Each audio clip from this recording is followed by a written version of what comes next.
Hello friends, welcome to study Pathshala. तो दोस्तों, आज के इस वीडियो में हम डिस्कस करेंगे 16 जुलाई के मोस्ट इंपॉर्टेंट करंट अफेयर्स को। अगर आप इस वीडियो की पीडीएफ फाइल चाहते हैं तो आप हमारे टेलीग्राम चैनल को ज्वाइन कर लीजिए। स्टडी पाठशाला के नाम से हमारा टेलीग्राम चैनल है, जहां पर आपको डेली पीडीएफ बिल्कुल मुफ्त उपलब्ध करा जाती है।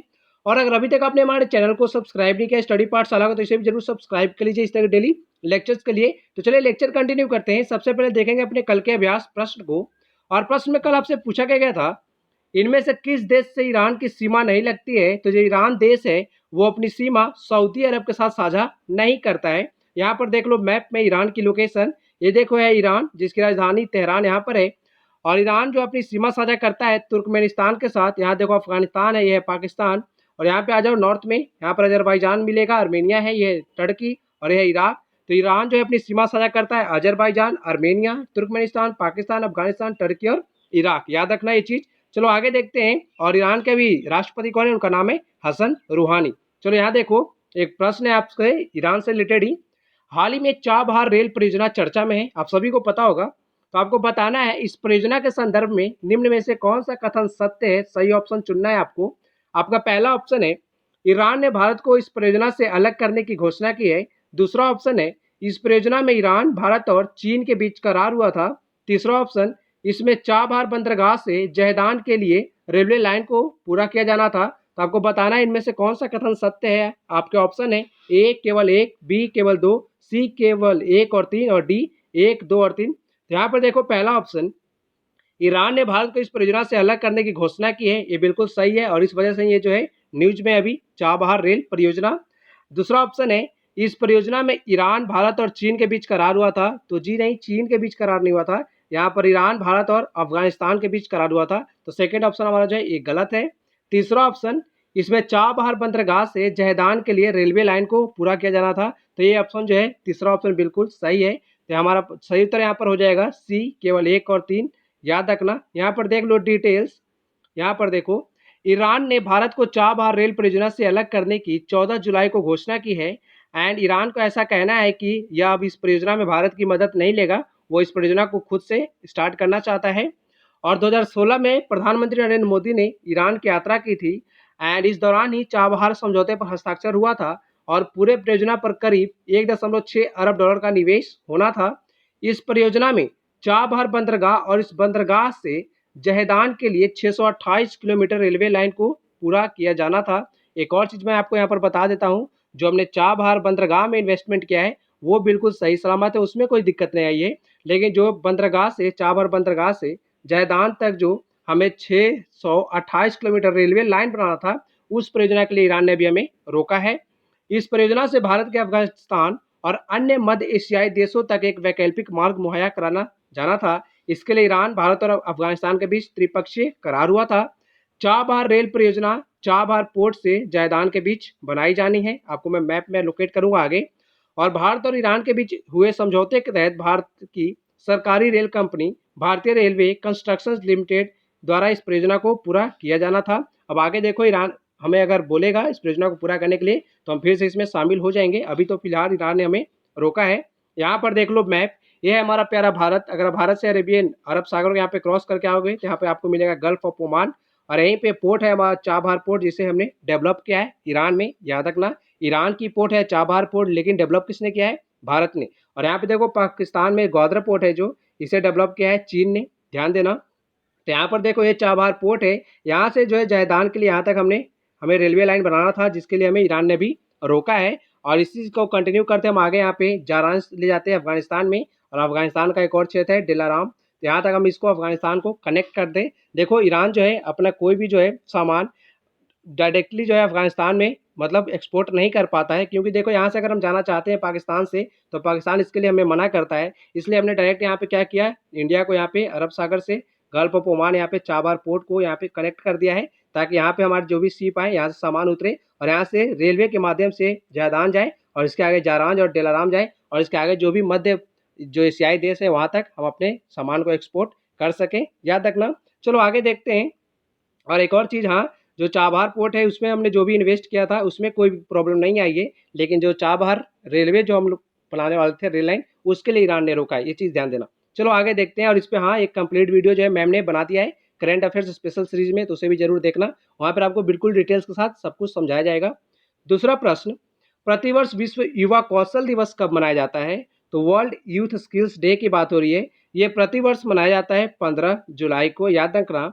और 11 जुलाई को हम प्रतिवर्ष क्या मनाते हैं? विश्व जनसंख्या दिवस। चलो आगे देखते हैं डिटेल्स विश्व युवा कौशल दिवस के बारे में। विश्व युवा कौशल दिवस की बात कर रहे हैं। प्रतिवर्ष यह 15 जुलाई को मनाया जाता है और युवाओं को अधिक से अधिक कौशल विकास के प्रति जागरूक करने के उद्देश्य से यह दिवस मनाया जाता है। 2020 की थीम है स्किल्स फॉर अ रिसाइलिएंट यूथ, याद रखना, स्किल्स फॉर अ रिसाइलिएंट यूथ 2020 की थीम है। एंड विश्व युवा कौशल दिवस को मनाने की घोषणा जो है संयुक्त राष्ट्र महासभा ने 11 नवंबर 2014 में किया था और यह दिवस जो है पहली बार मनाया गया 15 जुलाई 2015 में, ध्यान देना। चलो आगे देखते हैं। अगला प्रश्न है, हाल ही में बांग्लादेश में भारत के अगले राजदूत के रूप में किसे नियुक्त किया गया है? तो बांग्लादेश में अगले राजदूत कौन बने हैं? तो इनका नाम है विक्रम दुरईस्वामी, याद रखना, डी ऑप्शन राइट होगा। और यह स्थान लेंगे रीवा गांगुली का। आगे देख लेते हैं और भी कुछ नए राजदूत बने उन्हें। तो विक्रम दुरईस्वामी जो है बांग्लादेश में बने हैं, याद रखना। और विधु पी नायर जो है इन्हें तुर्कमेनिस्तान में बनाया गया है। हेमंत हरिश्चंद्र कोटालवार जो है इन्हें चेक गणराज्य में अगला राजदूत बनाया गया है। और रुदेंद्र टंडन जो है इन्हें अफगानिस्तान में भारत का अगला राजदूत नियुक्त किया गया है, याद रखना इन सभी को। आगे देखते हैं, यहाँ पर देख लो बांग्लादेश की लोकेशन, ये देखो यह बांग्लादेश। बांग्लादेश हमारा पड़ोसी देश, आप सभी को पता होगा, और सबसे लंबी सीमा हम साझा करते हैं बांग्लादेश के साथ ही, पता होना चाहिए आपको।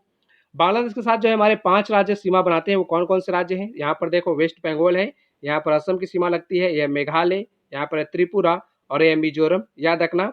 अच्छा हाँ, एक और मैंने एक बंदरगाह से रिलेटेड प्रश्न कराया था आपसे बांग्लादेश का, जो हाल ही में एक न्यूज़ था रोहिंग्या मुसलमान को लेकर, उस बंदरगाह का नाम कमेंट बॉक्स में लिखकर बताओ। कल या परसों की वीडियो मैंने वो डिस्कस किया था। चलो आगे देखते हैं। अगला प्रश्न है, हाल ही में इफ इट ब्लीड्स पुस्तक किसके द्वारा लिखी गई है? तो इफ इट ब्लीड्स पुस्तक के जो लेखक है वो है स्टीफन किंग, याद रखना। आगे देखते हैं 2-3 महत्वपूर्ण और पुस्तकें जो हैं। इफ इट ब्लीड्स पुस्तक के लेखक है स्टीफन किंग, और हाल ही में एक और पुस्तक लिखी गई है अ सॉन्ग ऑफ इंडिया, इसके लेखक है Ruskin bond. Mahavir the soldier who never died पुस्तक के लेखक है रूपा श्री कुमार और AK श्री कुमार। और आरबीआई के जो हमारे पूर्व गवर्नर रह चुके हैं उर्जित पटेल, उन्होंने भी एक पुस्तक लिखी है जिसका नाम है overdraft saving the Indian saver, याद रखना इन सभी को। आगे देखते हैं। अगला प्रश्न है, हाल ही में भारत का एकमात्र सुनहरा बाघ गोल्डन टाइगर किस राज्य में देखा गया है? तो सही उत्तर है असम, याद रखना। यहाँ पर आप इसकी तस्वीर देख सकते हो गोल्डन टाइगर की।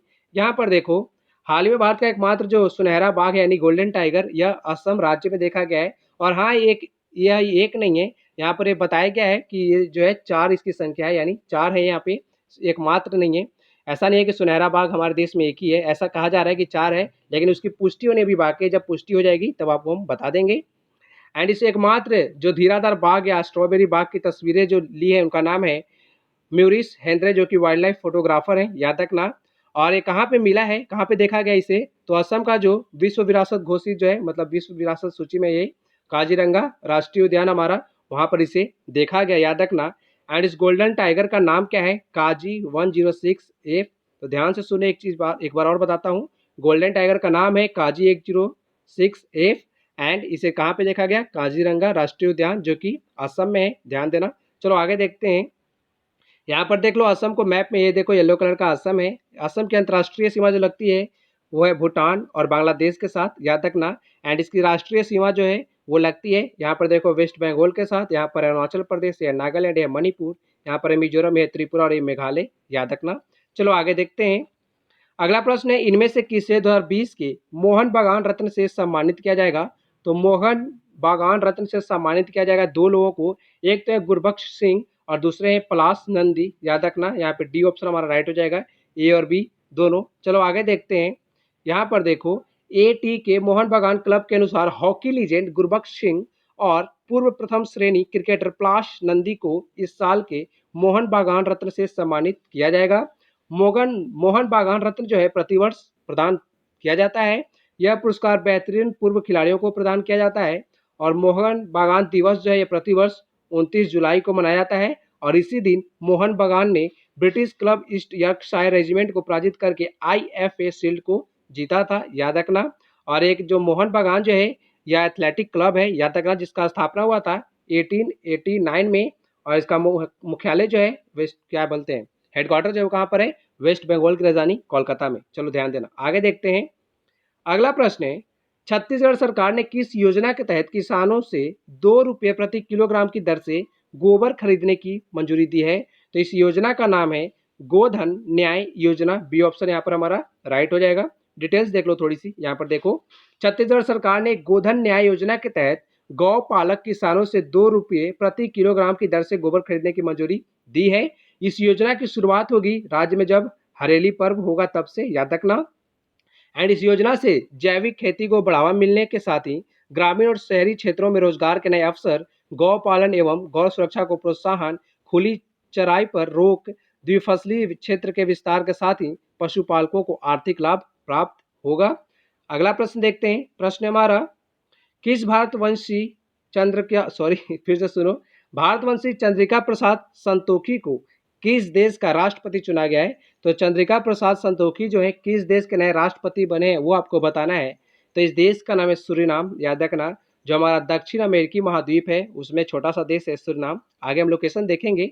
यहाँ पर देखो संतोखी जी की तस्वीर है, ये देखो, ये हमारा जो है दक्षिण अमेरिका कॉन्टिनेंट है। यहाँ पर देख सकते हो, यह सूरीनाम देश छोटा सा जिसकी राजधानी है पारामारिबो, याद रखना। एंड ये अपनी सीमा साझा करता है गुआना के साथ। यहाँ पर देखो ब्राजील है और ये फ्रेंच गुयाना जो कि फ्रांस की टेरिटरी है, तो इन सभी के साथ इसकी सीमा लगती है। यहाँ पे देखो कैरेबियन सी है, या पैसिफिक ओशन, यहाँ पे अटलांटिक ओशन है। चलो आगे देखते हैं। आगे कल के प्रश्नों का रिवीजन करते हैं। कुछ प्रश्नों का उत्तर मैं बताऊंगा, कुछ प्रश्नों का उत्तर आपको बताना है। तो किसे 2020 के वान कर्मन अवार्ड से सम्मानित किया जाएगा, चुना गया है? तो नाम बताइए। दूसरा प्रश्न हमारा, अरद और कार्मेल किस देश की 2 असॉल्ट राइफलें हैं? तो इजराइल के हैं। तीसरा प्रश्न, किस राज्य के मुख्यमंत्री को रोटरी फाउंडेशन द्वारा पॉल हैरिस फेलो मान्यता से सम्मानित किया गया है? तो ये तमिलनाडु के सीएम है एडापट्टी के पलानीस्वामी, याद रखना। कौन सा देश लगातार दूसरे साल 2019-20 में भी भारत का सबसे बड़ा व्यापार साझेदार बना रहा? तो इसका आंसर आपको लिखना है। पांचवा प्रश्न, किसे उनकी शॉर्ट डॉक्यूमेंट्री ची लूपो के लिए दादा साहेब फाल्के पुरस्कार 2020 दिया गया है? तो इनका नाम है के जंग दी थोंगडोक और ये अरुणाचल प्रदेश के हैं। आगे देखते हैं। अ सॉन्ग ऑफ इंडिया पुस्तक के लेखक कौन है? तो कमेंट बॉक्स में लिखिए। सातवां प्रश्न, किसने ऑस्ट्रेलियन ग्रां प्री 2020 का खिताब जीता? तो ये है यूके के लुइस हैमिल्टन, याद रखना। विदु पीर नायर को किस देश में भारत का अगला राजदूत नियुक्त किया गया है? तो आपको उत्तर देना है। हाल ही में आंद्रे डूडा किस देश के द्वारा से राष्ट्रपति बने हैं? तो इसका भी उत्तर आपको लिखना है। और ये जो देश है इसकी आपको करेंसी भी लिखनी है कमेंट बॉक्स में। किस राज्य को एलिट्स एक्सलेंस अवार्ड 2020 से सम्मानित किया गया है? तो उत्तर है छत्तीसगढ़। आगे देख लो, आज का अभ्यास प्रश्न आपके लिए है मैप वाला। इनमें से किस देश से मलेशिया की सीमा लगती है? तो बताना है आपको मलेशिया जो देश है वो कौन कौन से देशों के साथ अपनी सीमा साझा करता है। ऑप्शन है थाईलैंड, सिंगापुर, इंडोनेशिया और डी ऑप्शन है उपयुक्त सभी। तो सही उत्तर नीचे कमेंट बॉक्स में जरूर लिखना, इसका सही उत्तर आपको हम कल बताएंगे। तो आज का लेक्चर यहीं पे समाप्त है। अगर आपको वीडियो अच्छा लगा तो वीडियो को लाइक करिए, चैनल को सब्सक्राइब करिए और हमारे चैनल पर जितने भी अन्य वीडियो आते हैं, करंट अफेयर्स स्पेशल सीरीज जो चल रहा है और जो हमारा जीनियस जो क्विज है जीरो से जीनियस वाला, उसे भी जरूर देखिए। काफ़ी महत्वपूर्ण प्रश्न वहाँ पे कवर किए जाते हैं। So thank you for watching video, thank you so much.